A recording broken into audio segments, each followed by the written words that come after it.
The Committee on Rules and Administration will come to order. A quorum is present. Today, members, we're going to, all of the focus is going to be on our staff and some benefits that we have available.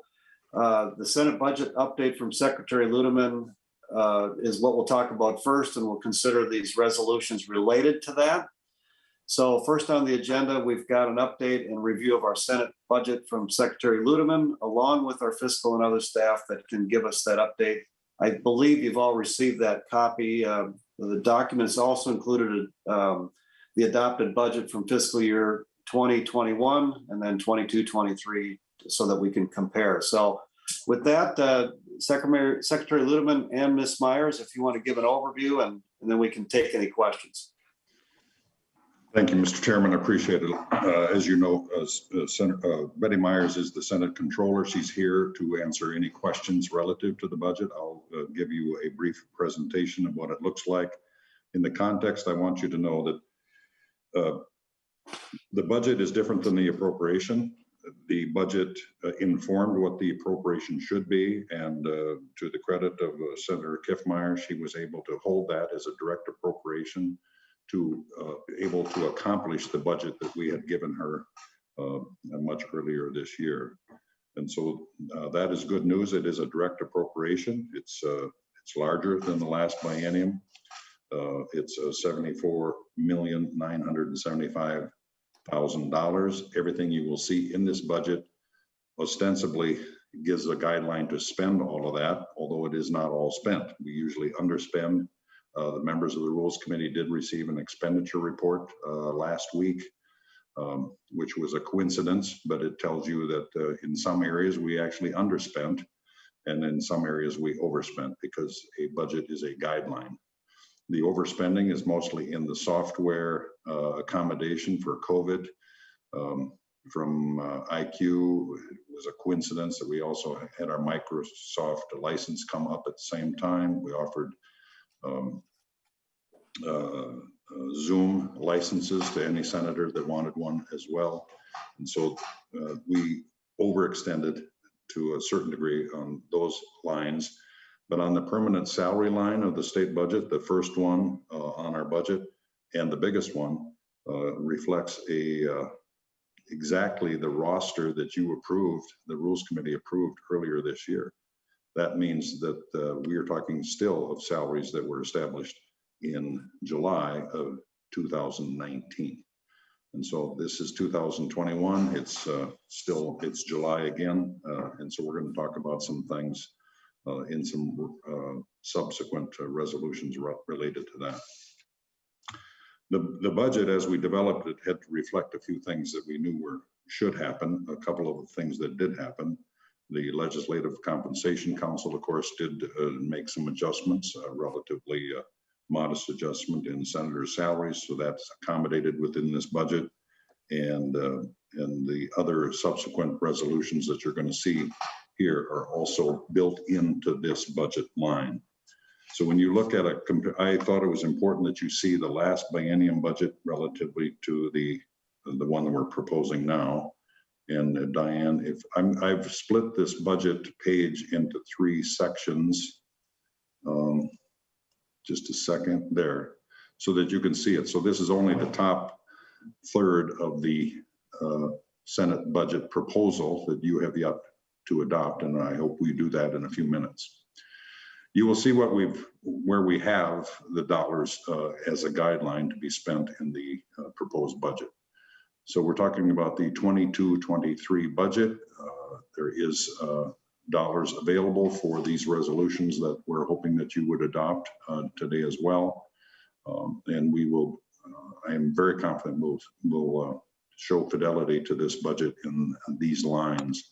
We underspent, even if you go all the way back to the 2020 budget line, that is the reflection of the total permanent salaries that existed on that roster that you approved. In fact, the dollar spent was slightly less than that.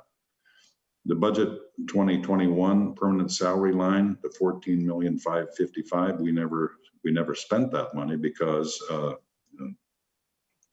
Mr. Chairman, you know this is better than anyone. Because of the uncertainty of what was happening with the state budget and the COVID onset, we didn't know where we were going to be. So we simply suspended a planned merit pay increase in July of 2020. And we're going to try to reconcile that or do something about that here in a few minutes. But this tells you that this is well paid for in our budget 22 and 23. The temp salaries stay basically the same, and the center's payroll is reflected there, and then all those auxiliary costs of employment that you see there from the MSRS employee share. The insurance, of course, is a very big, and that's usually reflecting some increase, although those percentage increases are thankfully much smaller than they were a decade ago. The rest of it is fairly standard, and I'll just stop here and see if anybody had any questions about the employment portion of the proposed budget. See any questions, Okay. Secretary Ludeman? So go ahead, keep going. Okay, we'll go to page 2 of the one pager. This is the operational or services expenses. This is where a lot of folks never see this part. It does have some per diem reimbursement in that, and communication. That communication line is the senator's communication, and the housing is senator's housing as well. That's in the budget, and that's paid for within this budget. The rest of it is the software and computer development. We continue to reissue new computers to all employees and senators on a regularly rotating schedule.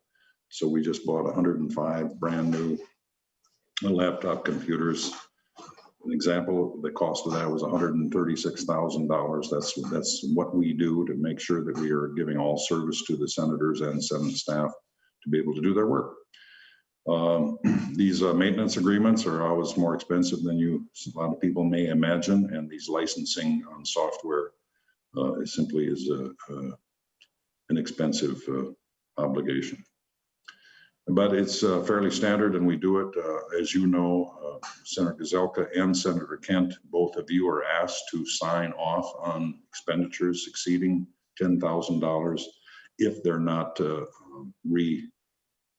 reissues of the same contract for longer periods of time. We just but I have to approve those. The audit wants my eyes on that, and our next to us also is Wendy Dwyer Bagley, who is our Senate budget officer. So she watches that as well. But Betty Myers, our controller, does this perfectly as we expend our money. The travel, I want you to know, the registration and travel fees is not just senators, that is also staff. So from NCSL participation or the Society of Clerks and Secretaries or other conferences, sometimes that travel budget is what is used for that as well. And registration for conferences is also in that as well. And now that we're coming out of a COVID period of time, some of these conferences are actually taking place. So we want to continue to train and keep people as up to date as they can across the nation. I'm going to go to the last page, which is unique to the Senate. As you know, we still have a financing arrangement for the MSB building. The good news is these are fairly static costs. So that's kind of built into our budget. It was built into the appropriation 6 years ago, and it has maintained that as well. So that is the debt service and building maintenance and the lease, I guess, is what we're talking about, is paid on a monthly basis. And those are fairly static costs. As you see, what also was preserved in the direct appropriation was our carry forward account.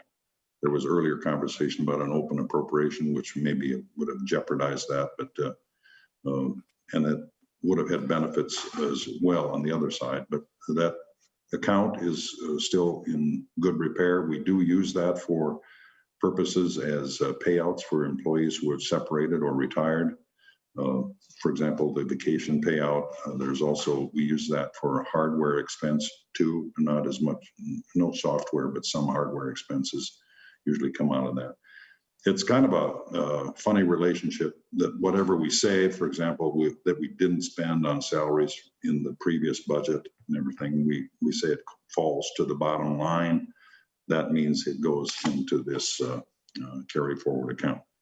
So as I say, the budget is a guideline. And so any underspending we do on any of those lines that Betty has worked on coding, that eventually falls to the bottom line in the carry forward account, but that isn't reconciled or calculated until actually about middle of August or so after the fiscal year. That's my summary about the budget, Mr. Chair. I would answer any questions, and eventually, I think by Senate rule, we need the Senate Rules Committee. This is your administrative part of the administration to adopt or approve this proposed budget. Sounds good. I see Senator Weber's had his hand up for a bit. Senator Weber? Thank you, Mr. Chairman. Just a quick question. I see there's two separate lines for per diem in the budget. Just curious as to why that is. That's regular per diem, Senator, is the bigger number. And then there's the, Betty, you may have to help me here. Where do you see? That special session? No, I think that is for per diem for interim activities. If there's a committee called that you come to the Capitol for, it's out of session per diem. Okay. Unless Betty raises her hand, I think I'm right about that. No, that is correct. Mr. Chair, Senator, it is actually the special session per diem comes out of carry forward, but any interim per diem comes out of our regular expenditures. Okay. Thank you, Ms. Myers. I got Senator Bach has a question. Well, Secretary Ludeman, I'm just curious where the revenue the Senate receives for parking in our ramp shows up, and then where is the transfer to admin, or do the amounts just happen to match up and we don't show them? Secretary Ludeman. Betty, you're going to have to help me a little bit there again. On which page are we talking about? I don't know. Ms. Myers. Thank you, Mr. Chair, Senator Bach. The parking is an expense, and the parking is shown as part of the, it is actually split somewhat between the agreements, maintenance agreements, and in the building maintenance. It is always more of an expense. We don't necessarily make revenue from parking. It is the senators pay for their own spot. The staff pay $30 a paycheck toward their spot, and it's always the expense for the actual spot is $165. So we are billed monthly and pay that out. Well, I'm just purely curious. The revenue that we receive, how close is that to what we're actually invoiced for? I know the Senate is subsidizing parking, especially for our staff. I'm just curious how much the subsidy out of the Senate budget is for all of the staff. And I think it probably should show someplace just so that we know that. Ms. Myers? We certainly can separate out the parking onto a separate line because it had prior, it never was established in the budget as a separate line. It would be a good idea possibly to put it there, but it is truly a net. Each spot costs $165. Senators are only charged for the point in time that they are using it, and they pay for that in its entirety. We pay the administration $165 per spot.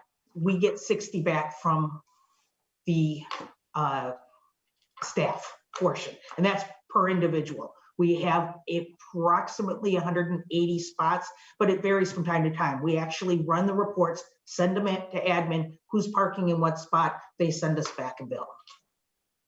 Yeah, and just to add a little bit to that, I think it was 5 years ago that that admin wanted to put other people down in our parking space. I didn't want lobbyists. I didn't want anybody else down there. And this committee agreed to make the cost lower for our staff, to encourage our staff to get off the streets into safer places. And so I think overall it was a win for our staff, but also I didn't want anybody else giving us grief in our own parking spot.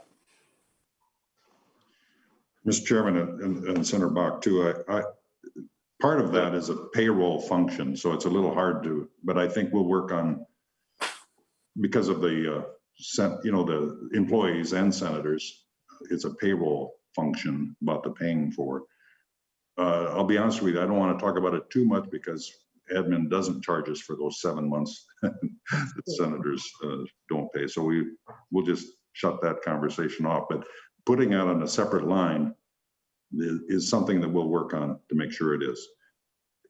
It's also important, though, to know that not only are we paying the debt service for the parking garage, so ostensibly we're kind of owning the garage, but we also pay for the parking as we go. And that's just a relationship with admin that's been standard and part of the way that it is maintained as well. So it's part of the maintenance, building maintenance agreement too.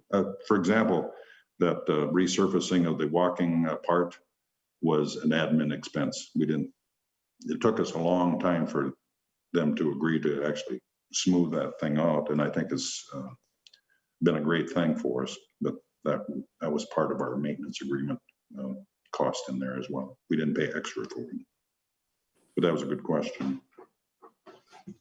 All right. I don't see any more questions on this part. So Senator Miller, will you make the motion to adopt the fiscal year 22-23 Senate budget? So moved. All those in favor say aye. Aye. Aye. Opposed? The Senate budget is adopted. Senator Marty, I'm sorry, your hand is up. Thank you, Mr. Chair. Yeah, no objection to the budget. I think it's reasonable in every way. I just wanted to make one mention to the Rules Committee that I hope we will take a look at in the next 2 years, and that is related to the salaries versus per diem. The Compensation Council, all 3 times they've issued their report, they said that the legislature, the Constitution now says that basically the voters said we shouldn't set our own salaries, our own compensation, that should be up to somebody else. And 3/4 of the voters approved the amendment that we submitted to them. And the Compensation Council has always said that they would recommend higher salaries if we don't do per diem. And they think that per diem is not a fair way to do it. They recognize the difference for needs for expenses, for housing, communications, other things, but not for per diem. I think we should take their recommendation. It would have been unanimous except for one member who doesn't think they have the authority to make the recommendation, but the rest of them all recommended we delete the per diem thing. And the next time they come up for this is 2 years. So in the next 2 years, I asked the Rules Committee and the Senate to consider, I've introduced a bill on it several times that would basically take away per diem effective the next salary increase dates, because I think that's an appropriate way to, the voters, we basically asked the voters who should set our salaries, we or somebody else, and 76% of the voters agreed that it should be somebody else. And that council, bipartisan council, has said repeatedly, we should get rid of per diem. They'll compensate us fairly if we get rid of that. And so I don't think it's a matter of whether we're paid more or less. I think it's a question of whether we're paid through the salary council or through our decision. And it's been per diem like salary in the past as a political hot potato. Nobody wanted to touch it. I don't think it's going to change in the next few years. But if we do what we told the voters we intended with that amendment, we turn the compensation over to an independent council. I think that's a fair thing to do. So I'm just raising this now at the time we adopt the budget that has both per diem and salary. And I don't think it would change the bottom line because I think they would increase the salary to make up for it. But I just think that's a matter of transparency the voters were promised. Senator Rest? Thank you. With regard to that, I'm just curious, and I don't know whether Mr. Bodern or Mr. Ludeman knows, but what is the practice in other states? I mean, I realize that some states have, like New Hampshire, it's $100 a year, and other states are pay in salary a whole lot more than we do, but they also have far more constituents to serve in some of their legislative districts.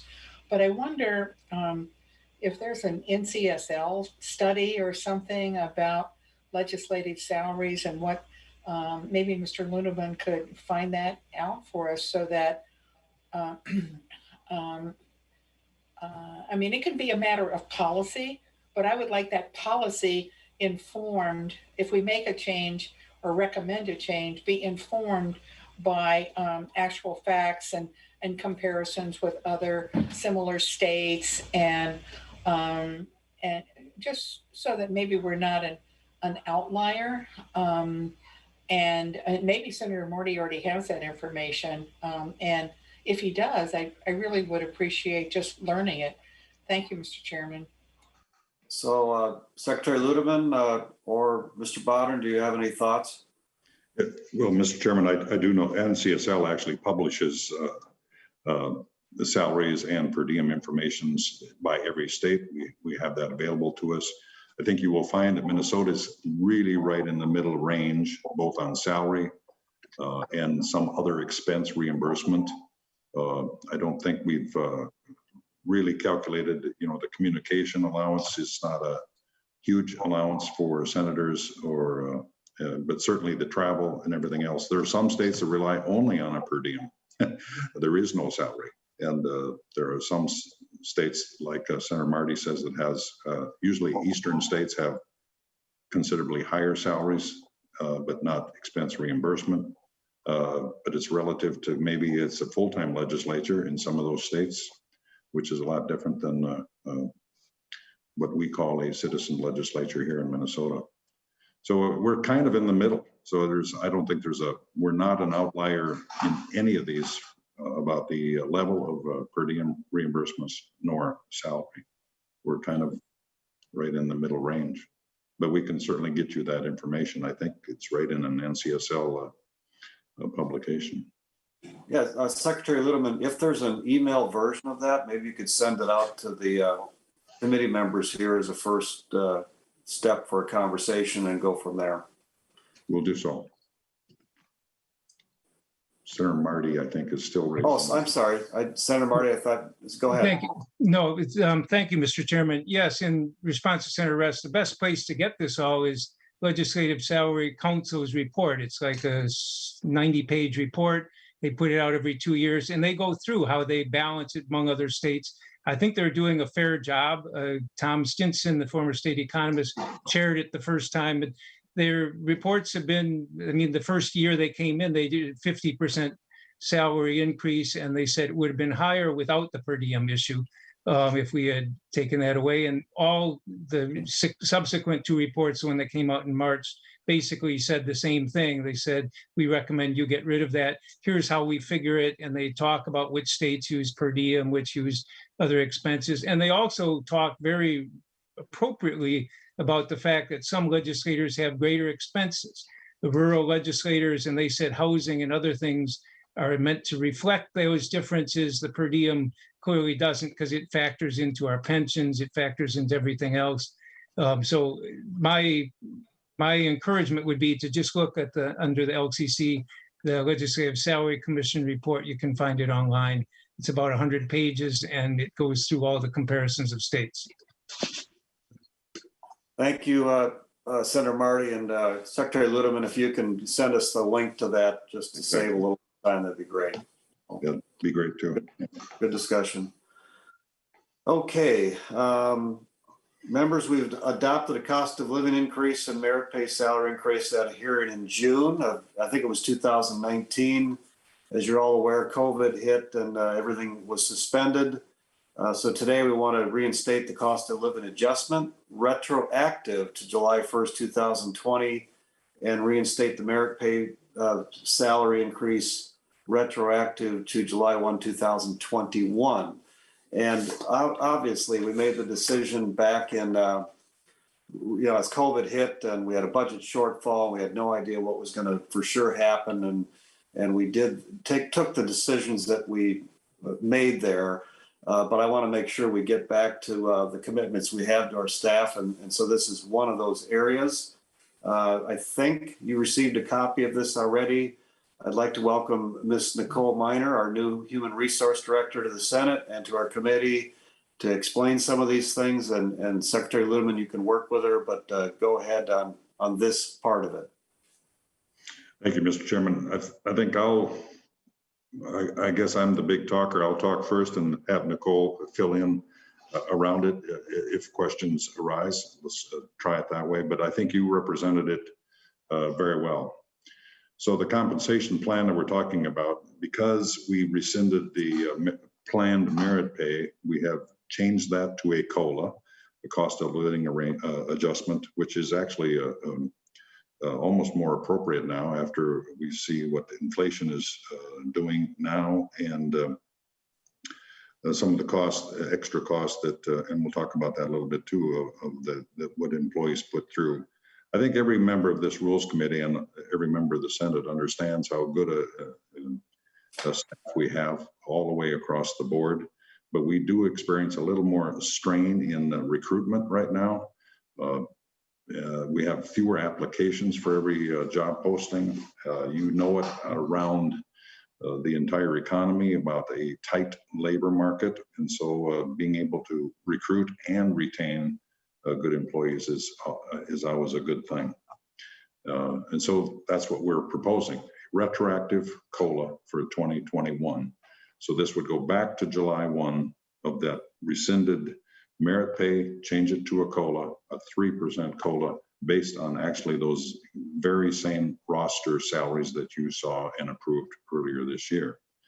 The implementation of it is a little difficult, but we will do all those calculations. But Betty Myers will be sending out an email to staff about how that will be accomplished. It actually would be a lump sum payment. That would be a catch up, and then the permanent salary would be 3% higher from that time on. It's actually, the lump sum would be calculated on actually 413 days because we would take it to a end of a pay period in August, and then that lump sum would appear on a paycheck 2 weeks after that. Actually, about 10 days after that.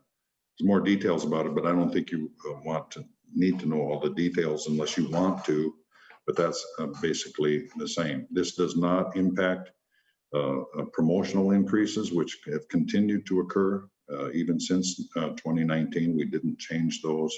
So if you had, for example, a promotional increase somewhere in the middle of this year, that 3% would apply to your previous salary, and then it would also been then reapplied to that higher promotion increase as well. So no one in the promotion world is going to lose any dollars or anything that they've earned through their high level of employment. So I think that's as simple as it is. The cost of the proposal is fairly simple to calculate. It's about $498,000.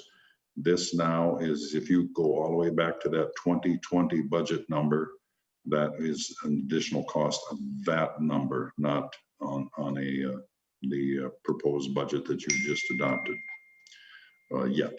We'll spend more of that dollars in a few minutes, I hope. But was there any questions? Secretary Ludeman, this is figured into the fiscal year 22-23 Senate budget, right? Absolutely. It fits well in that.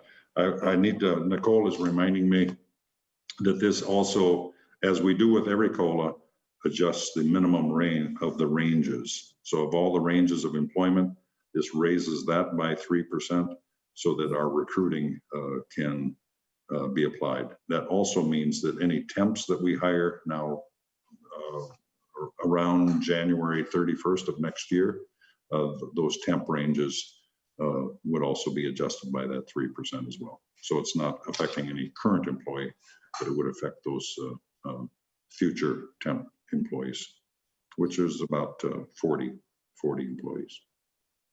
All right, well, I don't see any questions. Senator Kent, do you want to make the motion to adopt committee resolution number 1? Thank you, Mr. Chair. Yes, I would be pleased to make that motion. Mr. Right, Chairman, all if I may Yeah. interrupt you? Yeah, I think that the resolution also includes the merit pay. I think that, Oh, I'm sorry. Sorry about that. Go ahead. Sorry. and that's more, a little more complicated. I might need a little more help on that too. So this resolution then, excuse me, Senator Kent, I hope you still stay enthusiastic about it as well, because she's been briefed on this as well. So the 3% merit pay pool is exactly what we were going to do in July of 2020.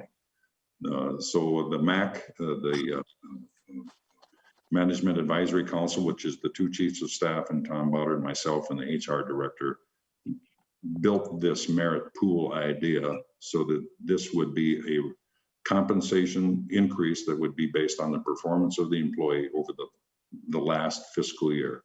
This would be then retroactive because we're already past July 1, but it would be retroactive to July 1 of this year based on that performance of the previous year. So the pool of money would be used to pay these increases. That does not mean every employee gets 3%. In fact, very few would, because an average excellent employee would probably get somewhere in the area of 2.75%, for example, because the other pool would be able to reward those exceptional employees that went far above and beyond with initiative that needed to be recognized, and perhaps more savings that would be available to more employees if there are a few people that simply need improvement. And we just are honest with each other and as an organization that there are a few employees that need to continue to improve. Those pools are then the majority caucus, the minority caucus, my office of the nonpartisan staff of the legislative group, and then Tom Bodden's group of SCARFA, or Senate Council Research and Fiscal Analysts. Those 4 pools would be calculated about the current level of a salary existing in those pools, take 3% of the pool, and then the chiefs of staff, probably with advice of the legislative leaders, would then make some decisions about that. Those performance appraisals. Those appraisals are due by August 31st. That means that the money and calculation of what this would be won't show up until sometime in September, maybe even early October, but it would be then retroactive to July 1. So people will get the compensation. They will also then have already then been given some performance appraisal and some feedback from their supervisor as well. And then those chiefs of staff, myself and Tom Bodden, will make decisions about what levels of compensation folks would receive based on that performance. There's more technical information about that, but we will be able to get it done.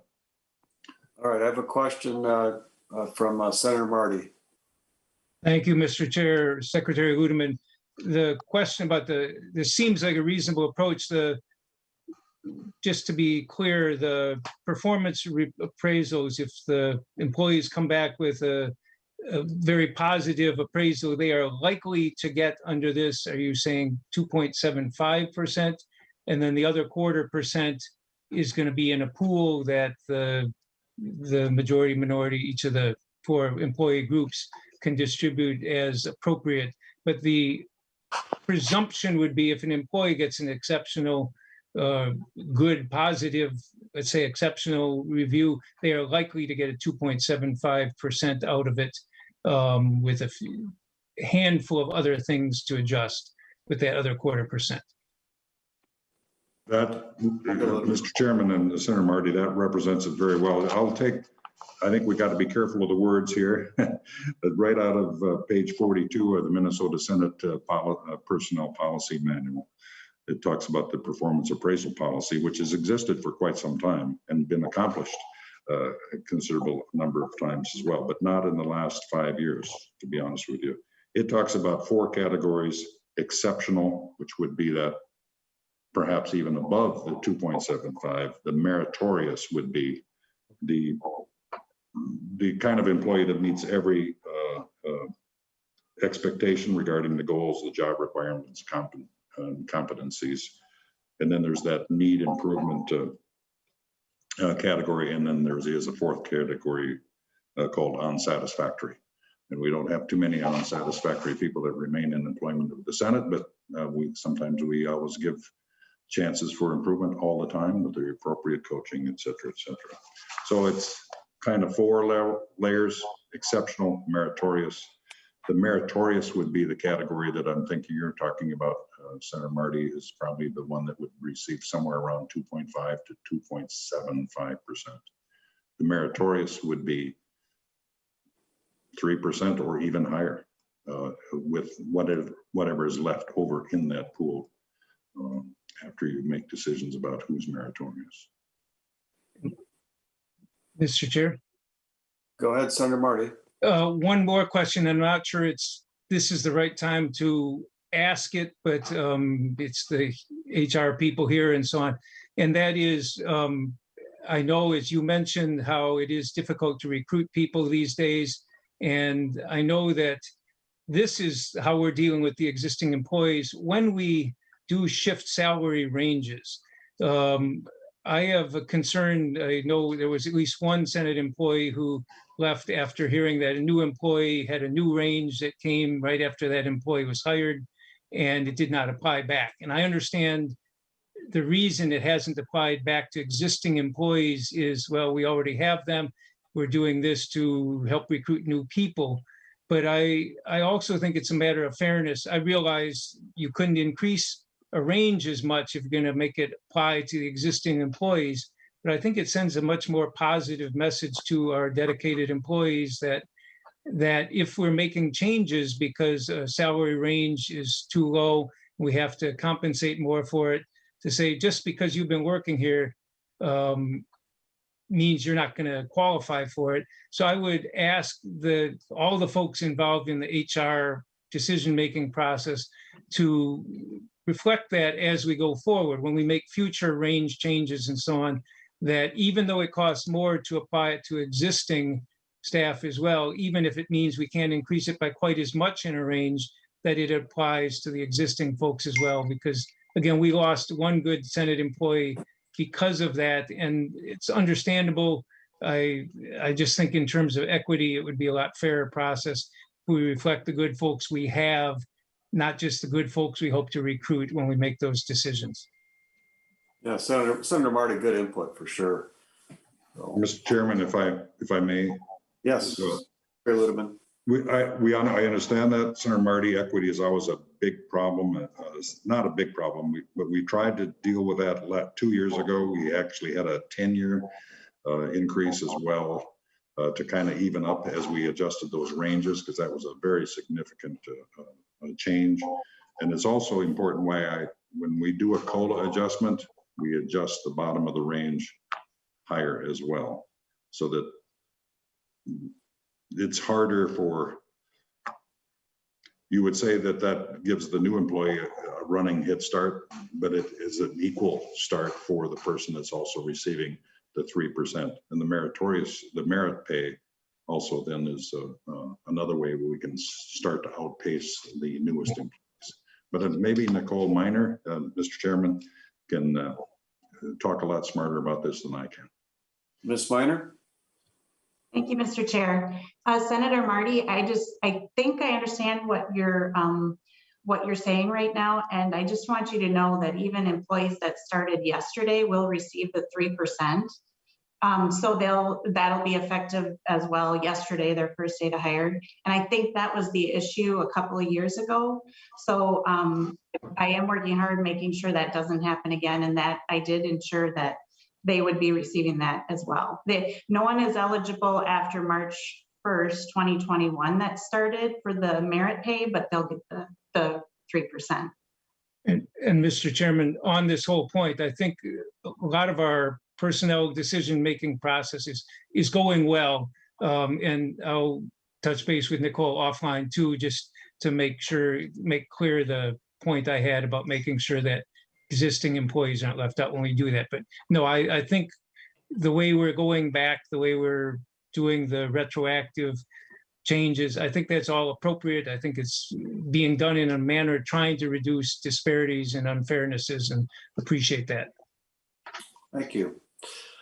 Okay, with that, Senator Kent, do you want to renew your motion to adopt committee resolution number 1? Thank you, Mr. Chair. Yes, I would renew my motion that we adopt committee resolution 1. Okay, and I don't see the picture of everybody on the screen. I don't know if that's me. But Diane, can you stop sharing? okay, all those in favor, thumbs up or aye? Aye. Opposed? All right, committee resolution number 1 is adopted. All right, members, the next agenda item is Senate employees had the opportunity to participate in a Senate deferred compensation program. That's been going on for a lot of years. For the past several years, we elected to match an employee contribution up to $1,150. I think Senator Bach, that was your move a few years ago. We've offered our employees the option of converting their vacation or comp time up to 50 hours now in lieu of making payroll deduction contributions to their deferred compensation accounts. The conversion contribution is not matched by the Senate. This year, due to COVID-19, our regular Senate employees have larger than usual vacation and comp time accruals. People weren't able to travel and use their vacations. So to help reduce the exposure of our budget, we have from large vacations or comp time accruals, we have decided to allow our regular employees the opportunity to receive the dollar-for-dollar match for their contribution up to $1,150 and to convert up to 50 hours of their vacation or comp time as additional contributions to their deferred compensation account. So I hope that makes sense, but Secretary Ludeman, can you and your staff speak to this resolution? We can, Mr. Chairman, and thank you. First of all, thank you to the entire Rules Committee for the passage of the first resolution representing the staff of the Senate. We appreciate that a great deal. This one is not complicated. As you said, Mr. Chairman, it was either or in the past. Because we have now employees, several employees with a 600-hour accrual of vacation, many over 500, and even many more over 400, and a considerable number over 300 hours of accumulated vacation time.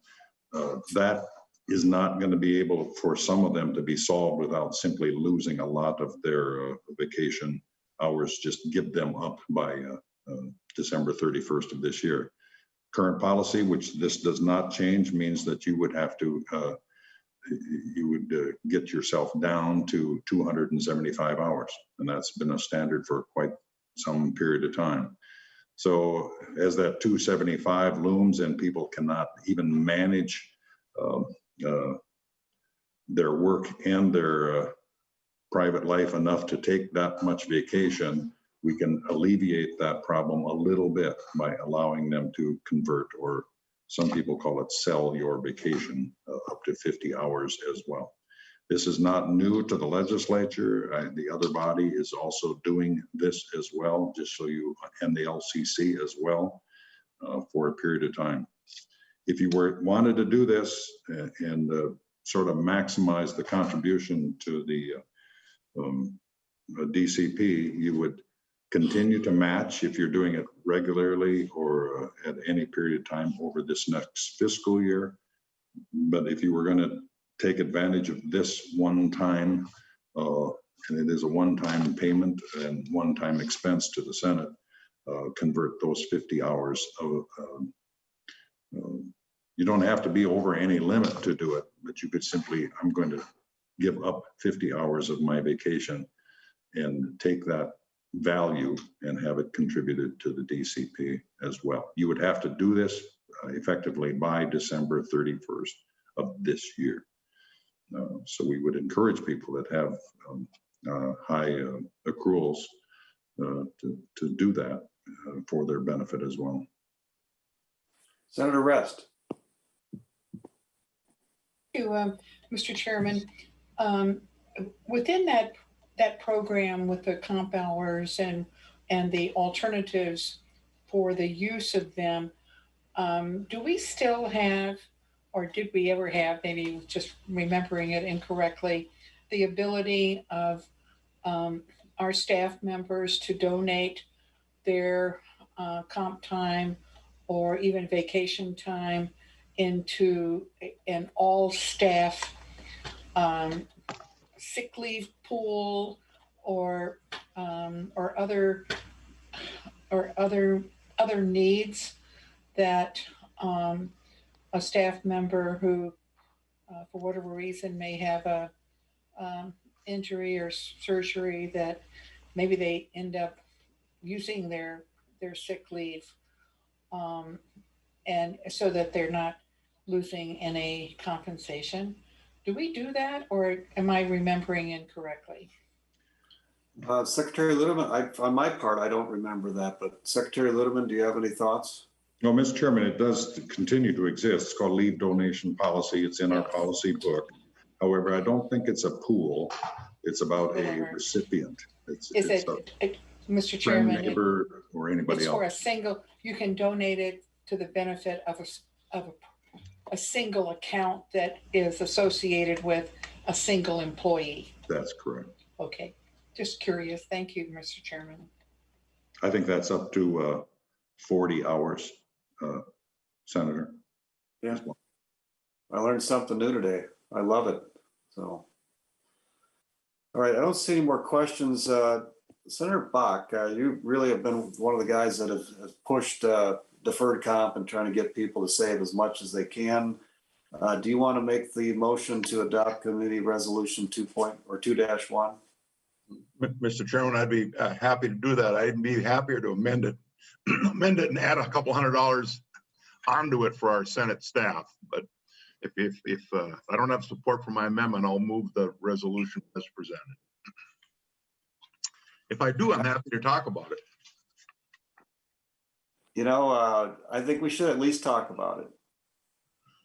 Let's talk about it and maybe come back and revisit it in December. I agree. So, Mr. Chairman. right. Mr. Chairman. Who's talking? Limmer. Senator Limmer. Okay, Senator Limmer, go ahead. I just had one quick question. When was the last time we raised that dollar amount that Senator Bach is talking about? Secretary Ludeman, do you have that answer? I believe it's 2017. Yeah. Okay. Yeah, let's have a serious discussion about that. I think that's would be appropriate. So let's bring that up in our next meeting. Well, Mr. Chairman, I really think, especially, it's a decent match for somebody that's a first-time Senate employee at the low end of the pay scale, but especially when you look at all of our people in our nonpartisan staff, for a lot of them, it's like a 1%. I mean, not many employers out in the private sector have 1% or less matches when they're helping their employees save for retirement. So I think I appreciate you're willing to have a conversation about it next time we get together. I actually think it was before 17 because I believe I was leader when we did it. Yeah. I think it was in 15 it was done. Yeah, I think you're right, Senator Bach. Okay, thank you. Yeah, and for sure, I'll express my definite openness about that. So Senator Kent, you and I can talk to you. And So, okay, Mr. Chairman, I would move resolution 2-1. all right. All those in favor say aye or thumbs up. Aye. Aye. Opposed? Committee Resolution 2-1 is adopted. My table down, if I'm not careful here. Okay, the next on our agenda is Committee Resolution 3-A, Communication and Technology Stipend for full-time Senate employees. We passed and offered a similar stipend for our full-time Senate employees the end of last year that covered the period April 1, 2020 through December 31st, 2020. This stipend will cover a period January 1, 2021 through January 30th, 2021. It's a $100 a month stipend and will be paid to all eligible Senate employees as defined in the resolution. Secretary Ludeman, can you give any more than that or answer any questions? Mr. Chairman, I think it speaks for itself. It's an extension of what we did the second half of last year. It's relative to the whatever extra expenses. It's not an invoiced expense. It's simply a compensation. So it is a taxable event. It's an extension of the $100 a month technology stipend. Yeah, pretty simple. All right, I don't see any questions. So Senator Miller, will you make the motion to adopt Committee Resolution 3? So moved. Members, all in favor or thumbs up, say aye.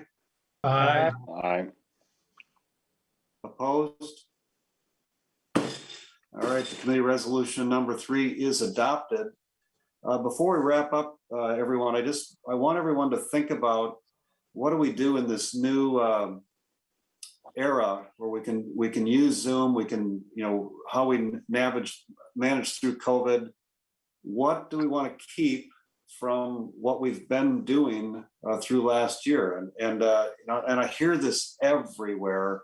I was talking to some business community members just yesterday. They were, as far as keeping employees and just trying to figure out how do they work through this. So I really think between now and December, we just need to have multiple conversations so that we decide what is it that we, the Senate, want to do. I personally want to make sure that we have as many connections, bumping into each other in the hall and all of that. But I also know there's some real benefits to use the technology we have. And so one thought that I had is perhaps you get less per diem, Senator Marty, if you're not here in person or if you're not in committee in person or whatever. But we've got to figure out this new technology and how we can best use it in the Senate and keep the strength of the Senate. So Senator Rest, is your hand up on this? Yes, it is. Thank you, Mr. Chairman. I recently had conversations about the technology that the House used in the previous session, where they have they take their palm prints or their thumb prints, and even if they are remote, they are able. They don't need to relay their vote when it's a roll call on anything. They do it themselves, and so there's a you'll excuse the expression, there's kind of a voter ID that, sorry about that, folks, but it is a voter ID. And I think that, there's a bit of honesty in that system. And then the privilege part of it, which I think is worth it too, is that a member who, for whatever reason, is participating remotely can still participate. They can be called on, and they can make remarks. Now, that can be both a blessing and not so much of one. But I would hope that when we talk about technology in the Senate, that we do more than just think about keeping what we have or changing back totally into in-person. And maybe our tech people have some conversations with the House of what the cost might be if we did that in the Senate, or whether I would think it would be feasible because we have half the members, and whether it makes sense for us to have to look maybe even for a better system when it is when members, for whatever reason, either required or some other legitimate reason that they're willing to stand up to, that they're not there in person to participate. And I hope that those discussions will include conversations with the House. Thank you. And Senator Bach? Well, I just would caution a little bit as we move into more of a normal situation, the use of technology and remote opportunities. This is in my experience, that serving in a Senate is a relationship business. You build relationships with the members, you build relationships with all the staff, partisan, nonpartisan staff, the revisor's office. I think the institution loses something when new members coming in are provided an opportunity and they don't have to come in person and we all get to know each other.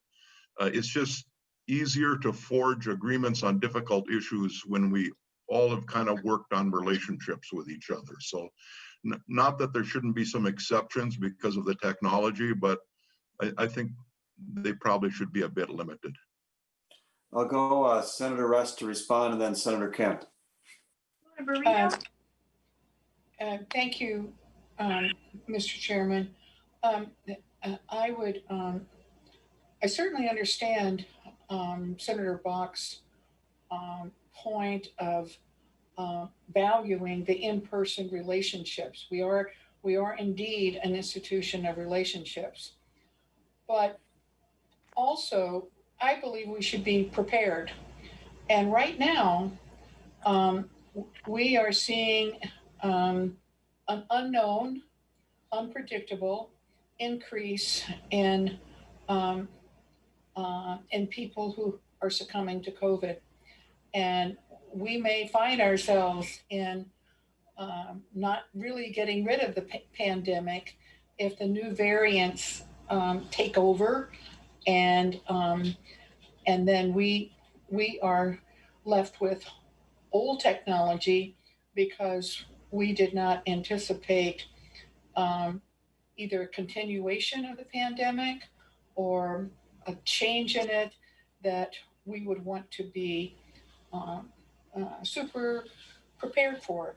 That's all. And having a conversation doesn't mean making a decision. No, so. All right, Senator I've got, Bach, it doesn't. and Senator Limmer. Thank you, Mr. No, Chairman. wait, Limmer, it's Senator Kent first. Thank you, Mr. Chair. I think you broke up just a little bit because I had the same problem. I just want to say to the discussion that Senator Bach and Senator Rest were having, I share the concerns about trying to have members operate remotely moving forward. But I do think Senator Rest makes a good point that if we do need to consider that there might be situations, either an extension of COVID or whatever, that I do think we ought to revisit how we did that this time around and potentially change some of those processes for the floor. But what I wanted to say, where I think something, and I don't know that you wanted to launch into a full discussion of this today, Senator Gazelka, but one of the things that I've seen that I think really would be valuable is for committee participation for testifiers, potentially experts, to be able to do so remotely, particularly those coming from a long distance away, to ask some of our stakeholders like teachers or healthcare providers to leave their important work for a full day to drive down here and testify for 2 minutes and then drive back. That may not be in people's best interest. And I think this is an opportunity where we could look at a way to keep technology with us moving forward. Yeah, good point. We're coming down from Cook, Minnesota. So, all right, Senator Limmer. Thank you, Mr. Chairman. I had that same comment that Senator Kent had regarding let's make a Zoom quality communication line open for the public to use. I think there's a lot of times, from my perspective, and I'm in the suburb, but I don't always hear a lot from outstate Minnesota because of the travel time and the expense that a lot of people have to endure. So I think there should always be some kind of hybrid committee type hearing where they can participate. May make our committees a little longer, but it may make them a little richer in information. And I think we all need that. The other thing that I was just thinking about is I know of some rural members that will remain nameless, but they're so anxious to split town on Thursday afternoon at about 1 o'clock, and they're ready to blast out. And I could see where a lot of members, including suburban members, may want to check out on a Friday or a Thursday and operate from home on a regular basis. So just keep that in mind too. But I agree with Senator Bach that we should proceed cautiously and with full vetting. And certainly if one had a medical condition, perhaps one who might have a chronic medical condition that develops in the middle of their term, I think that would be allowable and keep them engaged. But other than that, proceed with caution. I have severely missed the interplay between members in our building and in the Capitol building, not to mention the occasional bumping into lobbyists or constituents or those who are citizens that are not constituents, but they have something to tell me. And, they kind of jump out behind pillars and columns at times, and that's fine. It comes with territory, but I think having that interaction with our members is really critical, and we're already distant enough. Lately, I mean in the last 10 years, I think we as caucus members come to the Senate kind of as two warring camps, ready to do battle in a public arena. And quite honestly, a little more relation building will be a good thing. Well said. I guess I would suggest to everyone to start funneling information back to our two chief of staffs. I just think they can start gathering it. Maybe we can pick this up again in September. August can be enjoy your summers. We've had a grueling time, but I do think we're going to have to work on it. And I think together we can find something. We'll make some good use out of it. So, well, with that, members, I don't see any more business before us. The Committee on Rules and Administration is adjourned. Thank you, guys.